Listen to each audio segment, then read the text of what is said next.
Beach na malamon tunuwi ng Moana sa sobrang ganda ba ang hanap mo? Try mo dito sa Limasawa ng Southern Leyte. Here's a quick travel guide kung paano makakarating at kung magkano yung magagastos mo papunta dito sa Limasawa Island. So first, nagbook kami ng ticket going to Tacloban from Manila. Then from the airport ng Tacloban, sumakay ka ng jeep sa labas ng airport papunta sa Van Vans Terminal near Sal's in downtown Tacloban. Again, I advise you na sumakay ka ng jeep para makatipid kayo instead of riding a tricycle. Paglabas mo pa ka lang kasi ng airport, ang dami nang sasalubong sa'yo ng mga tricycle driver. Also, sa labas din ng mga airport ay merong ding mga nag-aalok na diretso na dun sa Maasin, papunta nga dito sa Limasawa. Pero hindi namin to na-try. So, from Van Van Terminal, ride a van papuntang Maasin Public Market. It will cost you 380 pesos para sa isang tao. Ang biyahe tatagal ng 4 to 5 hours. Pera pa yung waiting hours kapag nag-aantay kayo ng mga pasahero dito. I advise din kapag na bago kayo malis, magbaon na kayo ng pagkain kasi magiging mahaba talaga yung biyahe. Pero meron din naman silang stopover dito na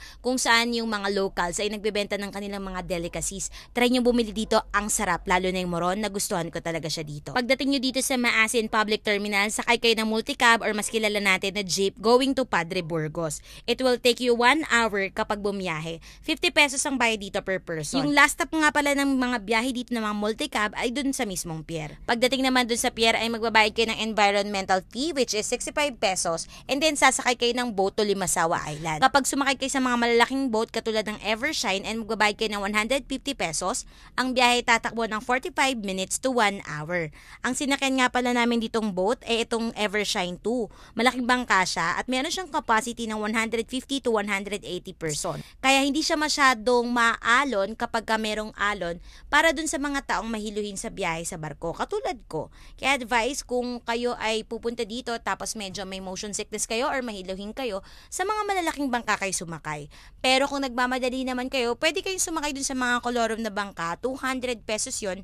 Nag-aantay lang sila ng mga kasabay ng mga passengers. Also, kung gusto nyo ng magandang shot or malapit na shot, papunta dun sa mismong island, tapos mag-emote-emote ka, sa ganito ka sumakay. Pero ako kasi kahit gaano ako katapang sa mga ganito, hindi ako matapang sa dagat. Kaya talaga sumakay kami sa malaking bangka. Schedule ng mga malalaking bangka papunta sa Limasawa is 8 a.m., 12 p.m., at saka yung 2:45. Ang babait ng mga staff ng Evershine. Dahil nga mahiluhin tayo, hindi tayo agad sumakay ng kanilang boat. Tapos, in-invite tayo ng mga captain nila na doon na lang sumakay sa taas para hindi ko masyadong maramdaman yung hilo.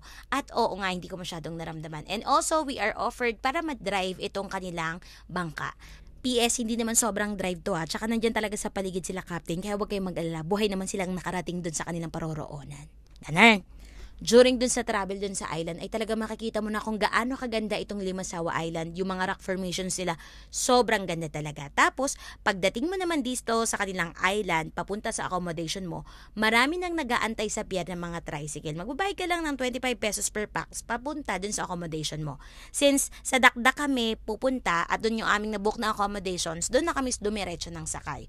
During this time, sa pagbaba nyo pa lang dito sa pier at pagsakay nyo ng tricycle, pwede na kayong mangontrata ng mga tricycle na pwedeng mag-tour sa inyo kinabukasan papunta dun sa mga gusto nyong puntahan. Ang mga tour dito is around 200 pesos per pax.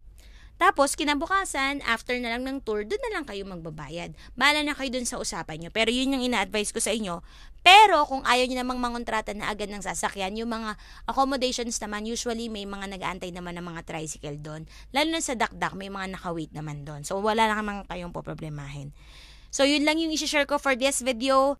Yung review sa Dakdak Beach Resort na pinagstayan namin dito sa Limasawa at yung iba pa namin pinuntahan katulad nitong napakagandang Island Lagoon ay gagawin ko ng separate video. Yun lang mga kalakwatsa. Bye!